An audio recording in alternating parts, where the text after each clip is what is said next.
starting point has been crossed of like what is legitimate enough for us to get rolling. So let's start. We're gonna again welcome everyone. We are talking grocery lessons for 2024 today. Thank you so much for being here. Our last webinar of November, one of our final ones of the year. We're very excited to kind of get to kick off into that early stage of what to expect for next year. And I think in this space particularly, there's a lot of really interesting things to discuss. What we're going to do, as always, we'll give that really brief introduction. We'll talk about grocery trends, and we'll take questions. So if you have a question at any point throughout the conversation, please put it in the question box. It is the Q&A box at either the top or the bottom of your screen, depending on how you have Zoom configured. We will try to get to them either within the course of the conversation or towards the end, but send them in, kind of as you have them. We do like trying to have them in the midst of the conversation. An introduction, for those of you who are unfamiliar with Placer. We are a location analytics company. What that means, very, very simply, people vote with their feet. We show you how they vote across the United States every single day. We do that by observing a panel of tens of millions of devices. Very critically, this is all de-identified aggregate information, so we are GDPR and CCPA compliant. We then analyze that data with machine learning and AI algorithms to make estimations on visits to retail locations across the country. And we present that in a wealth of different reports on everything from visit frequency, true trade areas, the visitor journey, trends, and a whole lot more. With that, I would love to welcome my guest, Eric Connor from dunnhumby. Eric, this is now becoming an annual tradition.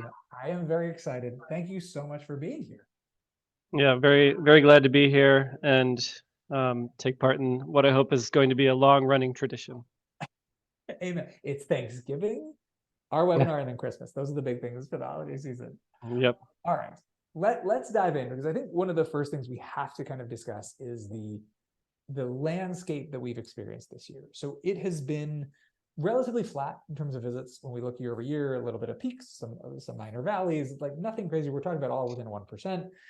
When we look at the overall grocery category, are there wider lessons that we should learn about kind of the steadiness of the performance of grocery, especially in this last year?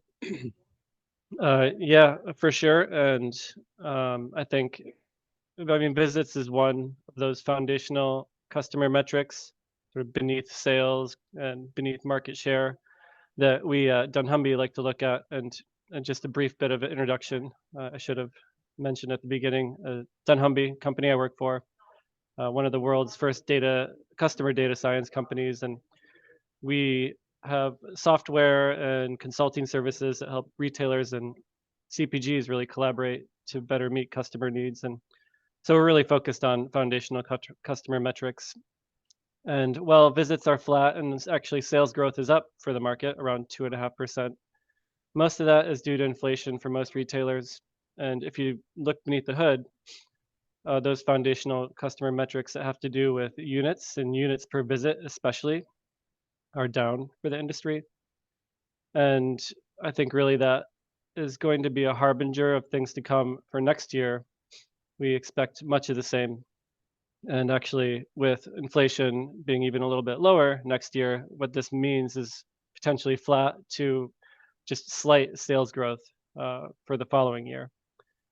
And I think when you think about those customer foundational metrics, especially units per visits, units and visits even flattening out, I think that's a sign that that resilient consumer that we hear so much about in the news, whose armor has really been a suit made of money, extra savings from 2020 and 2021.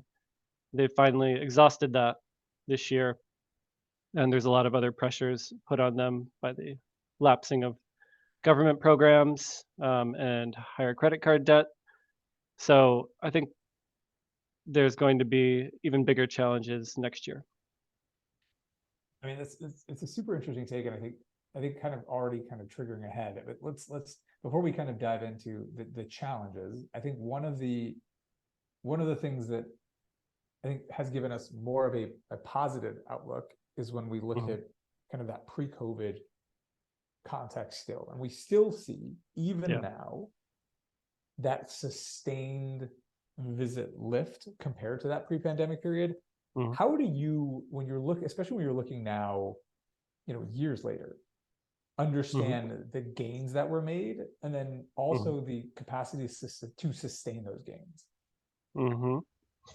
Yeah, well, I'm not sure if these are same store visit growth Is metrics, overall or are visit they growth. just Yeah, overall? overall. Okay. So maybe there's a little bit of store count growth and population growth is a part of that over the past 4 years. But I think there is sustained momentum still for regional grocers that they experienced during 2020 and a little bit during 2020 with 2021 and that surge of visits where regional grocers whose position on especially price perception wasn't as strong. Um, but during 2020 and 2021, safety mattered more, and just getting to a store quickly and getting all your shopping done in one place rather than shopping around to get all the best value was sort of the consumer context. So I think there's still regional grocers who have a little bit of sustained momentum from that surge. Um, but we've seen that start to trickle off for some grocers, and especially those grocers that don't really have as strong of that value core when it comes to groceries, meaning quality products at good prices. Regional grocers that were strong in that pre-pandemic and still are today, because that hasn't really changed for them. They're able to better sustain their momentum. So I think like that growth is it's not true for all retailers, and there are certain retailers that might be lifting that number higher than others. Yeah, I mean, I think that's absolutely the case, that you, and I think you always have that, where there's kind of the top ones that pull the group Hmm. forward, and then there's always the kind of the exaggerate is not the right word, but the more extreme cases on the other end as well. I do think there's Hmm. been something powerful about kind of that transition for grocery, and I think one of the contexts that we've always looked at is within Hmm. this kind of the share of wallet, the competition for visits, competition for dollars. When we think of share of Hmm. wallet, we have to think about kind of a discounted dollar, superstores. But we also need to think about restaurants, which I think was a big part of that Hmm. narrative. Yet when we look at visits, and specifically, I think the primary competitive threat, so to speak, when we were talking in 2018, 2019 was dollar stores, superstores, Hmm. Walmart, Target. Yet one of the things that we have seen has been a fair degree of flatness in that visit Hmm. share. The one place that's taken more has been kind of the discounted dollar, but a lot of that is just the expansion and the number of units that they've had. Like Hmm. those locations have Yep. expanded tremendously.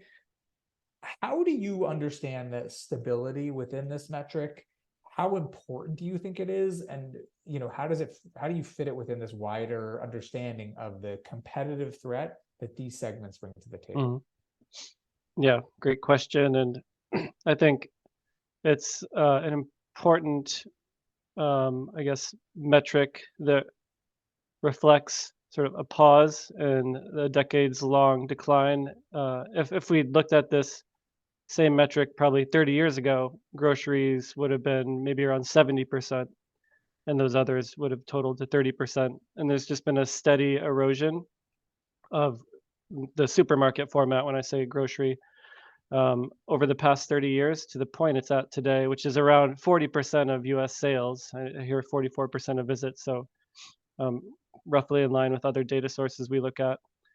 And what the last few years has done, I think your numbers here show that, is there was a little bit of a reprieve, a pause from that slow decline. And it's significant because I think grocers who took that time, that pause to take any windfall profits or extra profits that they had and invest them in a really smart strategic way for the long term, may have a better future going forward than they had up until 2019. Um, so definitely, I think the numbers are significant for that reason. But as you can see here, there's been after that 2020 bump, there's a slow sort of trickle downward that we're seeing again, and I think it's just resuming the trend that was happening up until 2019. I mean, that's super interesting. I think one of the topics that we're going to get to one aim element of that in just one slide, but one of the big conversations that we hear talked about a lot is the major M&A conversations that have going on within the grocery space. Hmm. And I think kind of maybe there's kind of two parts to this question, but the first is I mean, how big of a deal is this really? Are these kind of proposed acquisitions? And we think about kind of Aldi and Dixie, obviously Albertsons, Mhm. Kroger. And do you expect this type of M&A activity to increase? Because it feels like it almost, that Albertsons Kroger conversation has almost triggered this wider wave, or do you think this was kind of more flash in the pan and we'll go back to what we saw before?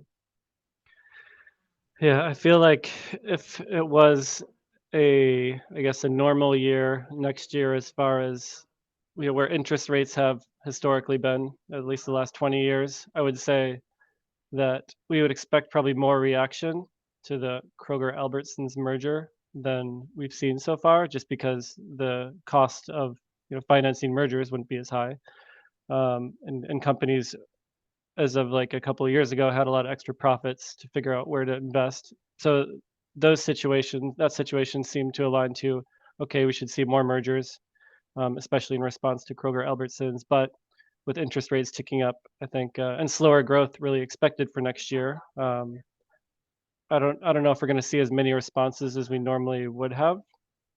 Um, and I think, though, like going back to the first part of your question, like how significant are these mergers? And I think it sort of just depends on the acquisition. When we look at Safeway Albertsons, when they merged back in 2015, I think they had around 6% of US sales share when they were newly merged. And today they're actually a little bit lower than that. So I guess from that point of view, if the goal of the merger was to make the combined organization healthier for the long term, maintaining or even growing market share, it didn't necessarily work. And that's because when you look at customer perception of the value proposition for the Safeway and Albertsons banners, which we do for all retailers in the U.S., we track that every year. Safeway Albertsons wasn't as strong as, say, like a Kroger company is on their price quality equation. So thinking of this new merger, the Kroger and then the Albertsons merger, I'm a little more optimistic for that one being successful. If Kroger can infuse their strengths and their capabilities into the Albertsons banners, I think they have a shot. I mean, what do you think the key factor is when you look at something like, what we've seen in the past, what we're seeing now, and trying to understand what the potential is? What are the factors that you're looking at to try and understand what that could mean and where those kind of boosts could come, especially when you think for Albertsons and Kroger, how many different banners there are under each of them? Mhm. Yeah. So I think there's some pluses and minuses for that. The minuses are the complexity of managing this much larger organization, and figuring out how to realize the efficiencies from it.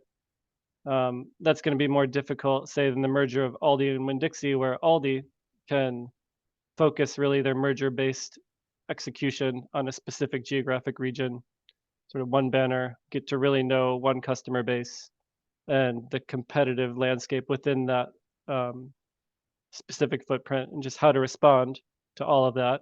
That's going to be much easier to do and probably more make that merger more successful, I think. And also thinking of like the two companies that are merging, Aldi and Winn-Dixie, very complementary strengths. You think about what Aldi's really great at, low base prices. Winn-Dixie has a best-in-class loyalty program. If they can figure out how to sort of leverage each other's strengths more, they can really, I think, drive a lot of success in that region together. So it's super interesting. I want to talk about, and you mentioned this kind of as a side point when you were talking about who took advantage of those, 2020 lift, that 2021 opportunity to drive something more into the future. And I think a lot of that is the innovation side and what people have been investing in. We talked so much during the pandemic about those who had invested in delivery capabilities and BOPIS capabilities and what that had meant. There's obviously a lot of conversations happening in grocery on the innovation side on everything from micro fulfillment, distribution, retail media, and the ability to kind of have potentially high margin revenues there. What do you think the most important innovation to track in the grocery space is for next year? And I'll let you take whether you think it's going to have an impact next year or it's something you want to see these brands start investing in. Mm-hmm. Yeah, I think, I guess just responding sort of first to the visual on the slide, just some thoughts I have, and then responding to your question a little more specifically is when you look at what, Walmart here is doing with driving really both unique visits online and offline.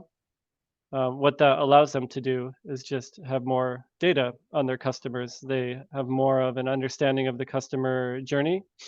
So what that gives them the ability to do, and this is where I think an important innovation is for the grocery space, is really take that customer understanding and ability to reach the customer for that more complete journey and offer a more personalized journey. And especially in giving them greater access to savings, I think that's going to be one of the more important innovations we'll see based off of more of this multi-channel shopper view that we have, is retailers who are beefing up their data science with AI ML will be, I think, critical. I don't know if it's going to have a huge splash or change for the market in 2024. It feels like more of a slower burn as it takes time to just ramp up capabilities and then execute off that learning.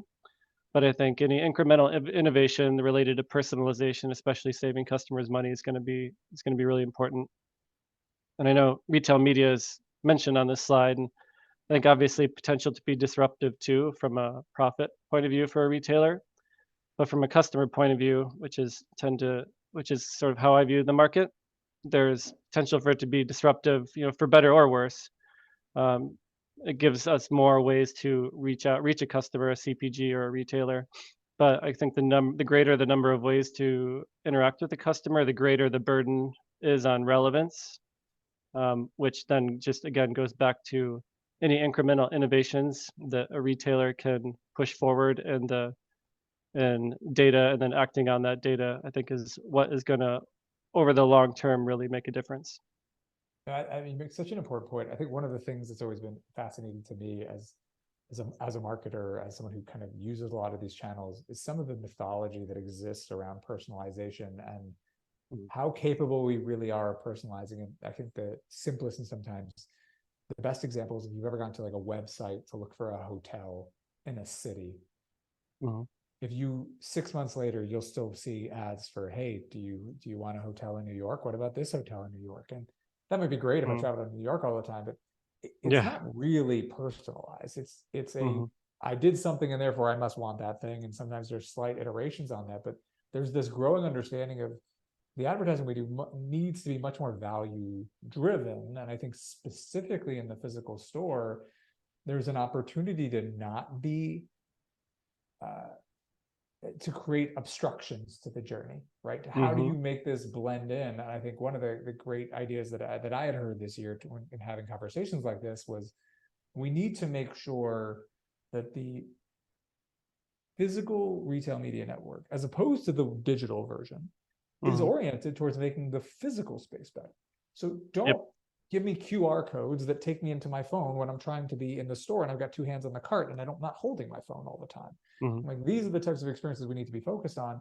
I mean, I'd love your take on some of the other kind of, I know there's a lot of topics on everything from cashierless checkout, just walk out, to, what do you see any of these as being highly significant in the next year or two?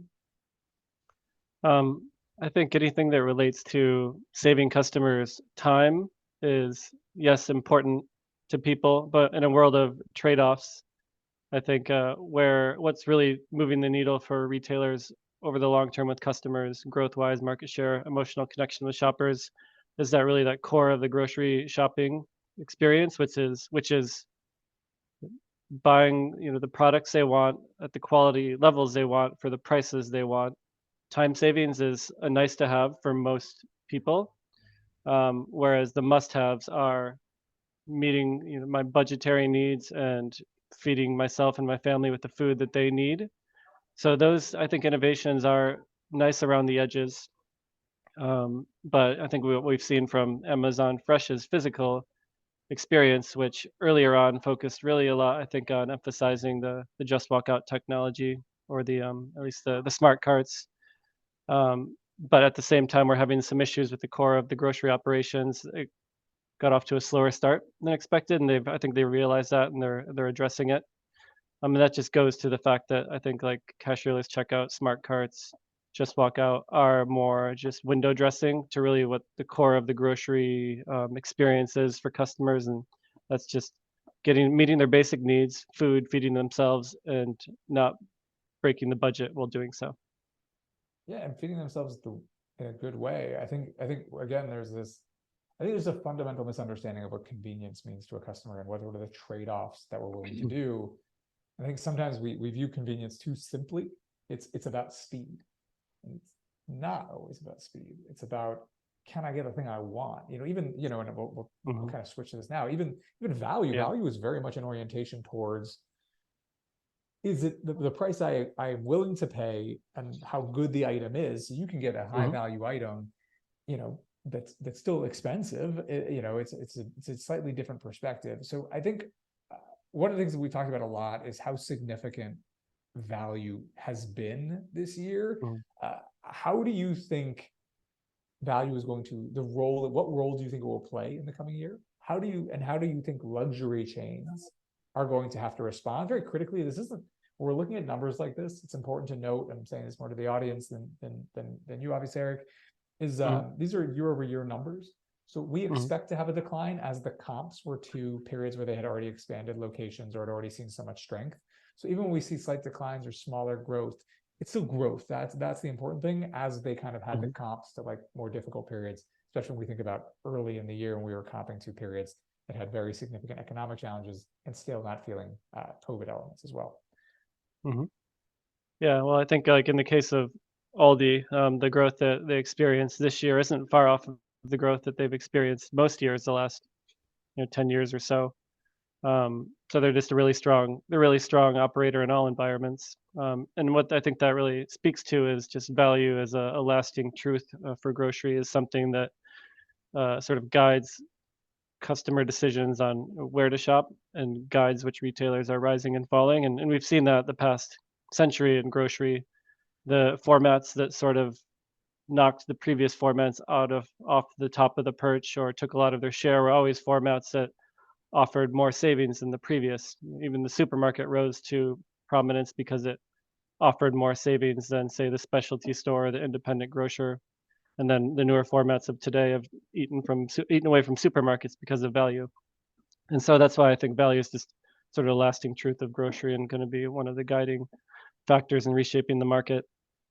And and there's sort of years where that's higher or lower, and I think 2024 is going to be like 2023, probably a year where value is going to be still more important than the long run importance of value, just because of some of the headwinds facing the consumer that I alluded to earlier. So if you're like a luxury chain or just a more upmarket grocery chain, I would say that those chains, they tend to get a little bit less of an individual customer share of wallet because people are less likely to do a full shop there just because of the expense, but they'll use those chains as a produce destination and maybe add a few more items to their basket, perishables that are where people are more quality sensitive. So if you're one of those chains, you got to lean into that strength, obviously, but look for ways to emphasize value in the center store. And Wegmans, I think, does a great job of this. I think a lot of people would think Wegmans and think more upmarket, but you look at their center store and it almost looks like a warehouse. So they're sort of the centaur, I think, that does a good job of straddling, putting a feet in value for the center store and more premium for perishables and ready to eat. And they have a really big fan base, I think, because of it. So I think that strategy can work. Yeah, I grew up in Wegmans country. It definitely has a fan base that goes beyond what you would normally expect for a grocery retailer. Yeah, exactly. And just one more thought, like we've been talking about the next year, and if we could talk about the next 30 years for a minute, not just the next year, I think we can think about what maybe more upmarket chains are. And I think really all chains need to do this, but especially the upmarket ones. And obviously they can't take their eye off value and minding the gap with the value players. But one thing that they should be doing is just continuing to invest in health and wellness and values-based consumption, because those things are just going to steadily come to be more and more important to the general population over the next, I think, few decades. So I think that'll help too. I mean, perfectly timed comment, because we had two questions come in Mhm. specifically about that topic, and so I want to get to the first one. As we think of Kroger and health plus Albertsons and growing food as medicine demand, how do you see health and wellness at the grocery growing or not in 2024? Yeah, I think there's going to be slow but steady growth in that space for just the next few decades. And why do I say the next few decades and draw that line? When we look at our customers and sort of segment by age and look at how important different things are to their grocery shopping, among that list, health and wellness concerns, values-based consumption, there's a clear divide among customers around 40, 45 or younger, and customers who are older, with a much higher percentage of customers 45 and younger caring about those things. So I think as that customer group sort of continues to age, and with the assumption that the next generations to come are going to more resemble them than, say, baby boomers, we're going to see health and wellness and values-based consumption come to be probably a concern for the majority of the general population in grocery in the decades to come. It's not going to happen overnight. So I think what that means for grocers, though, is they have to just look for ways to invest in common everyday practices and improving their health and wellness go-to-market proposition and values-based consumption. And while they're doing that and sort of moving with the slow, steady increase in the market towards those things, look for ways for more foundational shifts in their business, that something that might take maybe 5 to 10 years to stand up, but meet the market where it is in 10 years. And this, could be something like in the health and wellness space. You see Kroger, like it took them probably a while to develop their partnerships and build little clinics in all their stores. So that's more of a transformational move than just saying expanding the assortment around healthier foods. So definitely something that I think retailers need to have a plan for the long term. I mean, and that kind of touches into the second question we got, which, I mean, it's essentially he's asking, will healthy eating become more relevant to grocery differentiation in America? I think the answer is clearly yes. How do you view that balance, though, between when you talk about the pursuit of value on the one hand as this kind of Hmm. enduring truth within grocery, at the same time that pursuit of health and wellness and healthier eating, which tends to be more challenging from a value perspective? How do you view that kind of clash of ideas? Yeah. Um, yeah, I think when we've done research with customers, we've heard people say, like, when they see the label organic, they just consider that, they think the retailer sees that as a green light just to charge more. Some people don't think about the benefits that come with organic. They think about the costs. So there's some education on the part of consumer that there are benefits you're paying for healthier food in the instance that those things cost more. But I think also really it's even more important for retailers is to figure out how to make healthier food more affordable. And that goes beyond obviously just the retailers are all part of a food system. But I think retailers who are at that intersection of value and health and wellness are the retailers that are going to rule the future, given where consumer trends are heading and what's important now and always will be. And when we look at our customer data we have, where we look at customer perception of the 80 largest chains in the US, we do this every year and track it. Aldi, does a really good job for being a value retailer. They actually score a little bit above the market average on this retailer helps me make healthy choices while being near the top of the market at saving money. So I think that combination is really what is more behind Aldi's strength than just value. I think they've figured out how to be at that intersection. And even Grocery Outlet gets credit for their natural and organic offering, while also at the same time getting credit for value. So I think that's why we see them. They're expanding pretty rapidly across the U.S. and because they have a value proposition that customers want, and that allows them to expand. They don't just have money and plans to expand; they have something that customers want. I mean, it's a super important thing. It also is a very interesting idea that the players who are at the top of one are also somehow getting value from the other thing that should be or is traditionally seen as a contradiction. I mean, that's very interesting. I Yeah, think it's one of the possible. other things, yeah, I mean that Hmm. is that is what it would suggest. I think one of the things that we've talked about quite a bit in the recent years is shifts in customer behavior. So hybrid work means I have the ability to visit at different times, and when I visit and all that. We have seen a growing return to the behaviors that we saw pre-pandemic. I wonder, from your perspective, if we continue to see these behavior shifts that look more like 2018, 2019 than 2021, what do you think that means for grocery performance? And what do you think it has to mean for grocery strategy? Yeah. Yeah. I think for customer behavior, what that just underlines is that, like any behavior that's really a routine, grocery behaviors and customer shopping patterns will just settle into whatever the path of least resistance is for them. And I think that's why we see some of the behaviors settling back to maybe what things were like pre-COVID, because those major sources of resistance related to COVID um, are pretty much gone. So people are settling back because the market isn't hugely different structurally than it was 4 years ago. So we see, I think, behaviors returning to a similar place. But I think what that underlines is that for grocers, a long-term strategy is essential to sustain grocery performance, and planning your year based on what happened last year and what you think is going to happen next year isn't enough. You really need a well-defined, say, at least a 5-year plan, mapped out pretty clearly, with your investment opportunities identified, and look based on looking at the customer of today and the future. And yes, that plan needs to be responsive to some near-term unexpected shocks, but you still need to remain faithful to those long-term strategic directives. And that's something I think Aldi has done well. They entered the US 40 some odd years ago and pretty much have followed just doggedly the same strategy without varying it. And it's allowed them to gain a pretty big foothold. I'd say this acquisition is their curveball, and it'll be interesting to see how that develops. Um, but I think one thing that we've talked about here too is customer fundamentals being really important to understand. So it's those fundamentals that really need to be a part of KPIs, I think, for a retailer, so that when you're looking at your performance, and those things need to be you need to incentives against those too, so you can identify and act on cracks in your foundation that might be disguised by really solid sales growth or temporary bumps to market share and profitability.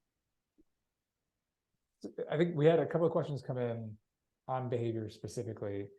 So, here's an example. Most consumers shop more than one grocer per month. By the way, another behavior we're seeing is a larger spread of kind of that customer journey. What are the best practices that a grocer can do to get trials, to get kind of consumers in the door, I assume, to gain that competitive share of business? Like, how do you take advantage of this period where people are willing to try out more places, essentially, to get more of that first visitor?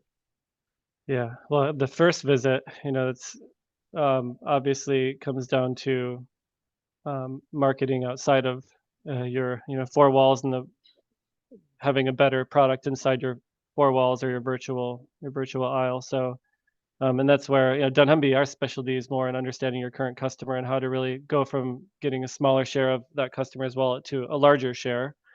But I think as far as like grabbing that first visit, I would say, obviously you need to be where the customer lives.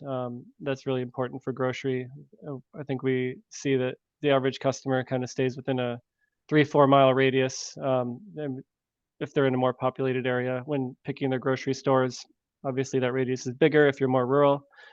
And what we've seen when we've studied banner expansion into new territories and tried to understand from customers, let's say like a new store moved into your neighborhood and maybe pushed out the old store, would you consider shopping there? And nearly everybody says yes. So by virtue of just appearing in the neighborhood, that helps get you at least that first visit. And then what's I think critical though is what you do after that first visit, and keeping their loyalty. And that's where it comes down again to really executing on the fundamentals of grocery and getting that customer into, say you have a loyalty program, you can track them and really onboard them. I think those things are important. Yeah, I mean, that's a great point. We're getting amazing questions, and I'm going to skip one question because I want to make sure we get to these. Let's start with this because I have a sense of what you're going to answer. Because Eric, is admittedly, we've had a lot of opportunities to talk over recent years. So I have a sense, and I think it's going to be interesting with one of the questions that came in. For you, what will define great gross? What do you think will define great grocery in 2024? Yeah. Well, I think really from like a customer point of view, and the last question sort of alluded to this, is that from a customer point of view, they really see Great Grocery as a team of retailers. They don't know they're a team, but to the customer, they're a team that helps customers with their core concerns that come with meeting their basic needs, balancing their monthly food budget, alleviating the stress of figuring out, what they're going to eat for the week, not only for themselves and maybe a spouse and kids, and doing this while trying to maximize the nutritional value of everything they're putting in their bodies. So these core needs, I think, are obviously, if you meet these for a customer, that's Great Grocery. And you notice I said a team of retailers, and that's because customers shop 3, 4, 5 different retailers to meet all of those concerns. They're really not any one retailer's customer. I think when retailers say this is our customer, that's a little bit of a myth. Like they're not just your customer. That's a really rare thing. Um, and retailers really work for the customer. That team works for them. And it's just that each retailer has a different role to play, and they're all important for the customer. So really great from a customer point of view is the sum of all those parts. And no single grocer needs to be great on everything. They just need to be great at something and better than all the other stores so that they have a role to play for that customer. It's almost like differentiation is the most important thing. Are you great at something that this customer group Mm, needs to you consistently fill that void? I mean, one question that came in, we talked a lot about value, and we talked a lot about discounters, and we kind of talked about the strength that some of these brands had, Aldi, Lidl, Grocery Outlet. And so the mhm. question came in, will discounters' performance weaken as inflation eases off? It seems like Aldi and Lidl have benefited from higher inflation and are happiest operating in high wage markets where they have more of a labor cost sales advantage over other retailers. Yeah, I think in the case of like an Aldi, we've seen them, and even like a Costco, if you want to lump them into value, they're not necessarily a hard discounter, but they get a lot of credit for great value, both in quality and price combined. Club stores, discounters like Aldi, they were doing great before high inflation, before the pandemic. Discounters and club store formats experienced the most market share gains outside of just pure play digital, Amazon in the last, and from 2010 to 2019. So discounters, club stores doing great before all of these unusual context shocks. They're doing great in just steady state time. So I think I expect those stronger operators to continue to do great. There might be discounters, more of the harder discounters like the dollar stores, who maybe get more of a bump during inflation, but won't as much in the long run. Unless they start to bring in more food offerings, perishable food, and do better in that space, and that's when they become more of a long-term danger, I think. So really, I think with just value being such a long-term law of physics in grocery, I don't expect the growth of like an Aldi or even a Costco to flag too much as inflation cools or economic certainty comes back. Oh, that's interesting. By the way, I also like the fact that you talk about economic certainty, because I think one of the challenges when we talk about these economic headwinds is that there's a psychological impact to how uneven it is. Just as you think things are getting better, they get bad again. Then this Hmm. thing happens, and it's Yeah. not just the cost at the moment; it's the concern over what the cost will be, and it's not Hmm. just grocery; it's everything. It's everything else. Yeah. Um, Yeah. yeah, I think another question came in that I think is really interesting. What type of technologies do you see as effective for better understanding a shopper's in-store traffic and behavior? How much do retailers and the retail media network value deeper in-store traffic data? Yeah. I think anything that like with sensors throughout the store that are tracking what you're putting in your basket and when and how customers move throughout the store, I think are incredibly valuable for retail media, and should be viewed as such because they'll help just with that relevance point. and making that experience more frictionless. So I think from that point of view and from a customer point of view, leveraging the technology to really make the experience more frictionless and relevant um, is incredibly important to ensuring that the profits and the advantages from retail media are sustainable, because really like the lifeblood of retail media profits are those customer traffic. So if you're alienating the customer by giving them an irrelevant experience, creating friction, then yeah, obviously it's just not going to be something you can sustain. Um, so I'm sorry if there's a second part to that question and I forgot it. No, no, no. I think it's great. I think we're getting close to the end. So I want to kind of get you Mhm, talked about this a little bit at the top, but I want to kind of have you whip out your crystal ball to the greatest extent possible, mhm. which is Yeah. always an easy ask, right? I mean, everyone knows exactly what's going to happen. What is your expectations from grocery overall in 2024 when we're doing this webinar next Mhm. year? What are the big highlights that we'll be talking about? Yeah, I think I mean 0% is a real possibility, as in 0% sales growth for the year of 2024. Look, when we look at where we're projecting the sales growth to be within dunnhumby, our range, we put a range on it, but that range is 0 to 1%. And this year, our range was predict at the beginning of the year, we're predicting 2 to 3%, and it looks like it'll be about 2.5%. So we feel pretty good about our projections. So I think it's going to be a very interesting year. Anytime you see 0% sales growth, that's going to be that way. And just for context, I think there's only been 2 other years in the past 23 where sales growth for the grocery market has been under 1%. So it's going to be just another unique year for grocery, and what's continuing to be a long line of unique years since 2020. Aren't you excited for a boring year? Isn't that going to be great? Like, yeah, we just I kind of know. see things as happening the same. Yeah, I think a lot of operators are excited for something boring, but I don't know if it's going to happen yet. I think you're probably right. And with that, I want to, Eric, thank you so much for joining. Again, this has become our annual tradition, one that I thoroughly look forward to. Thank you so much for being here, and thank you for sharing all your insights and expertise. Yeah, thanks for having me.